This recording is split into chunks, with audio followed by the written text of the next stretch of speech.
Hi, everyone. Today, what we're going to do is look at another legacy piece. So keep in mind, when we look at these legacy pieces, like we did with Arnowitz and DeFazio, we're looking at contemporary theorists, theorists who are still alive today and writing theories today.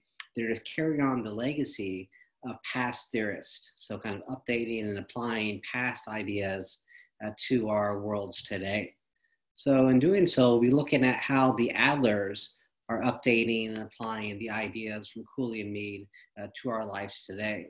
So just to briefly recap, make sure we're all in the right place, we turned the corner in our class, going from the classical years to now what we call the middle years of social theory. Specifically, right now, we're in the middle year section looking at American social theory. And so we looked at Cooley and Mead, two um, social psychologists, two social theorists that are credited with really starting the American thread of sociological thought. So when looking at Cooley, we say that his main focus was on how our identities are very kind of social in nature. The identity you have is not kind of an inside out process, but rather a process from the outside in. And a lot of this is based upon the feedback that we receive. It can be verbal feedback, nonverbal feedback, and that feedback we're getting, or perhaps the feedback we're not getting, kind of shapes us into who we are as individuals.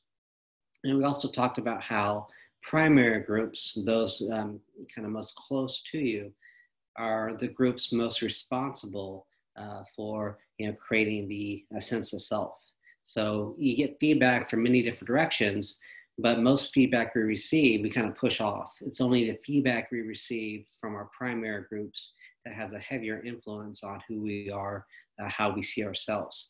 And so Mead also looked at identity, but he was looking at kind of the relationship between oneself and society. So basically, how in society we all enter these different social roles, these different social identities, and the identities, the roles are kind of planned out for us. We don't get to make up what it means to be a teacher, what it means to be a student, a parent. All those roles come with responsibilities. However, we do have agency. We do have our free will to act out the roles in our own way. So the I kind of captures the action in the free will because we can play the role in the way we want. And then the role itself is captured in the me, that social identity that we possess when we enter different social situations. And so overall, we say there's a change of focus in comparison to the classical theory.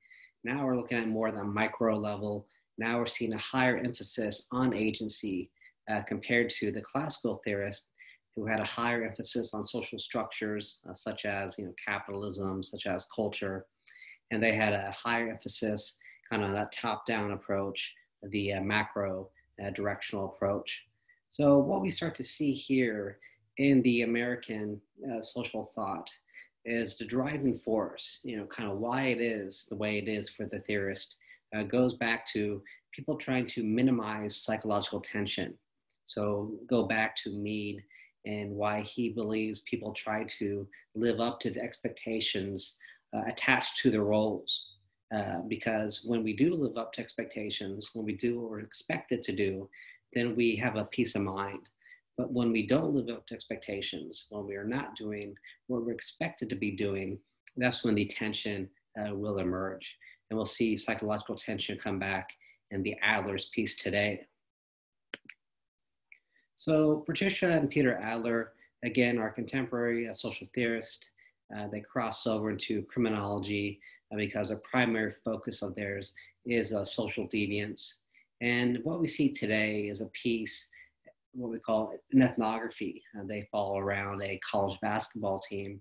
And during this process, they were looking at how the college athletes changed their identities.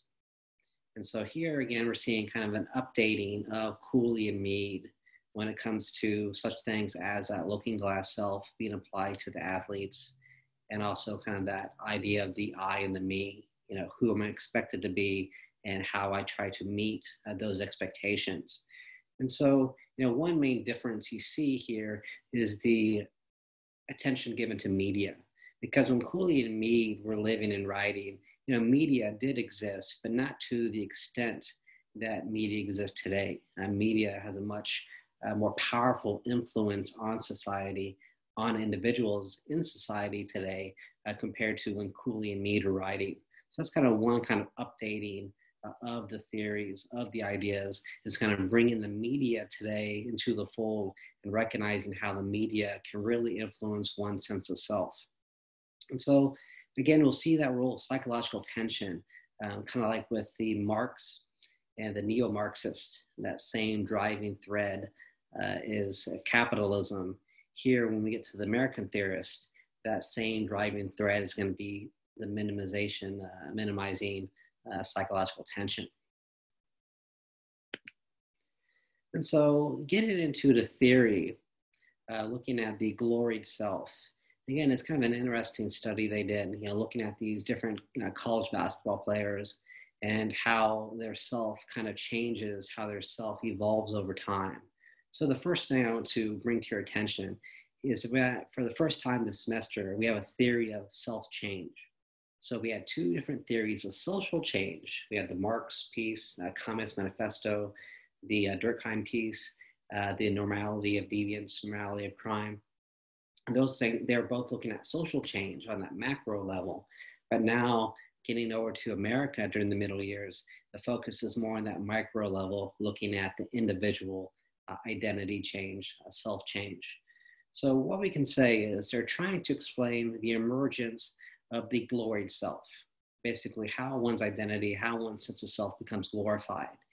How do you start to see yourself as being special, as being kind of better than other people? And this process is being applied to the college athlete here, but we'll later talk about how you can recognize the same process going on to basically anyone who's exposed to the type of feedback that allows she or he to see themselves as being special, to see themselves as being better than other people. So the two main concepts involved in creating this new gloried self are the reflected self and the media self. So first we can say the one kind of main source of feedback the players are kind of encountering is the reflected self, and that comprises the different people around them, whether it be their peers, their fellow students on campus, whether it be kind of fans in the stands, fans is kind of out and about who follow the team, boosters, alumni. So again, all these different people, and they're treating you as special. They're treating you kind of as godlike. And so, they want your autograph, they want pictures taken with you. Today we think about, people want selfies with you. Strangers are saying hi to you on campus, off campus. So you start to recognize that this feedback is not only, very positive. People, want your attention. They want to be around you. But also you recognize that other people are not getting this feedback. Not all college students are getting asked for an autograph. Not all college students are getting, kind of shouted out around campus, even though you don't know those who are shouting you out. So you recognize the feedback is positive, and you recognize not everybody receives it. So you start to see yourself as being special because you're being treated as special, and not everybody is. So in other words, if everybody was getting the same type of treatment, then, you're just like everybody else. But because you're the only one kind of getting this special treatment, you start to see yourself as special. You start to see yourself as godlike. It's a similar idea applies to the media self. That kind of positive feedback you're getting, recognizing that not everybody is encountering the media in the same way. So here, basically the difference is rather than the people, you're looking at the interactions with television, with newspaper, with the radio. People want to interview you. They put your picture, on the internet. And again, you start to recognize that, this is a type of treatment that not everybody receives, getting your pictures in the paper, being asked for interviews, and you recognize this kind of a special positive form of feedback. And it allows you, again, to see yourself in this very kind of positive special way. And so we have to recognize that, this feedback is twofold. Not everybody's getting it, and it's a positive form of feedback. Because when we get to our next theorist, Du Bois, he has a similar idea going on, but he looks at a different type of feedback that's negative rather than positive. So we'll kind of come back to this when we get to Du Bois shortly. So getting back to this, they kind of recognize that I'm being treated differently, both by kind of media and by kind of people. And this different type of treatment is a positive treatment. And you start to get this inflated sense of self, this kind of big head as a result. So again, these two kind of come together at once to promote the emergence of the gloried self. And here we need to pay attention to kind of where that agency is, being that American theory, yes, we'll focus on social structures such as the people around you, such as the media. But again, there's a higher emphasis compared to the classical theory on that micro level on agency. So here we can start to see the agency where people, the players specifically, they're aware of the self-change going on. So they start to recognize how, this kind of new person and this kind of new sense of self is emerging as a result of the special treatment that they're getting kind of on and off campus. And so this recognition, the awareness captures the agency. And then the problem is, kind of who you are, who you used to be, starts to conflict with this new identity because the two, don't go hand in hand. Your old self is not your new self. So there's kind of that tension that emerges when you try to make who people want you to be, how they expect you to be. You try to, kind of keep that up with who you actually are. And so you're trying to make these two identities coexist, and that becomes problematic. And so that tension that, comes to fruition when, you have these two identities coexisting, you want to minimize.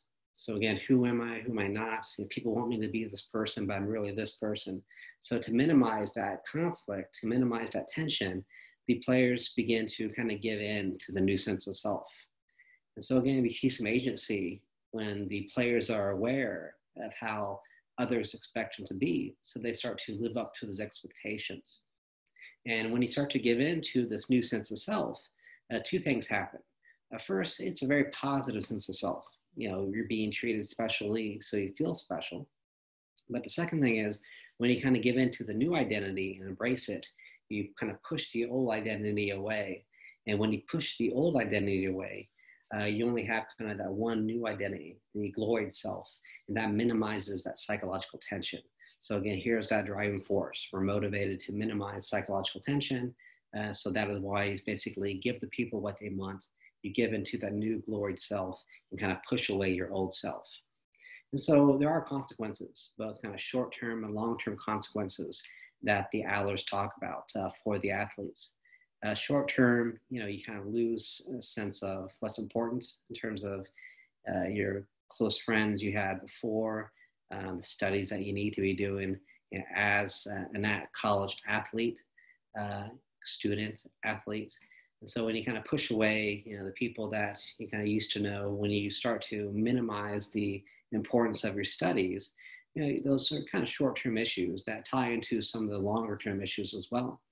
Longer-term issues is when, you try to, because most players do not turn professional, when you try to, go find work, you start to recognize quickly that you don't have the skills that you really need to find good jobs because you push those studies away during college. You start to lose touch with a lot of your networks because when the fame disappears, so do a lot of the people that came towards you when the fame was there. And then, another kind of longer term consequence, let me jump ahead here, is kind of jump down to the bottom of the slide. People don't know who they are anymore. So, the identity, that gloried self, is a social product. And so just as it creates it, socially it can be taken away. So when the autographs stop, when people stop, asking you for interviews, so on, then you can no longer see yourself as being special because you're no longer getting that special treatment. So when the feedback stops, a lot of times people really struggle with transitioning to being back to a normal person, and you don't know who you are anymore. So the question becomes, who am I? If I'm not this person who I was for 4 or 5 years in college, who am I now? So you really start to struggle not only in your social life, your professional life, but also your kind of personal life in terms of your identity is kind of taken away from you. So you need to find a new identity, and that's not often an easy thing to do. And so again, the kind of driving force these players give into the new identity, because it helps them minimize that tension, just like the tension that Mead talked about. We try to minimize when we try to live up to the expectations of our social roles. And we can apply this to college athletes, but it can be applied to basically anybody who is kind of getting a big head, treating people especially because they're in the movies, because they play music, because they're a good student, because they're a good at their job. So whenever basically you're treating somebody different, it doesn't really matter the role they're in, as long as that special treatment is there. The ability for this person to grow this new kind of glorified self, that idea is going to be applicable to those situations as well. So, long story short, when we see these people, whether it be the celebrity, the athlete, or the professional, who they believe that their stuff doesn't stink too much, and we kind of ask ourselves, where do they get off? Who do they think they are?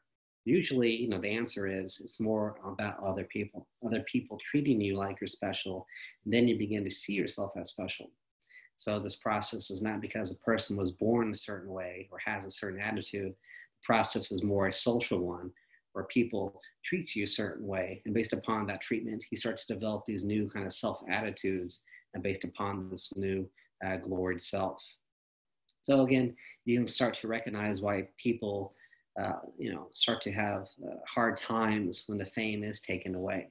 So I start to think about a lot of child actors, when they're treated as very special when they're acting, but then they start to get into their teenage years and they start to change, their bodies change, and they're not kind of the cute little actor they were. A lot of times they can't transition, from the kid actor to the adult actor, and that comes with a lot of struggle. A lot of these child actors, struggle, with this transition away from the kind of celebrity life. And that basically ties into, the feedback is taken away, and you no longer kind of know who you are, no longer kind of understand kind of your place within kind of the larger world.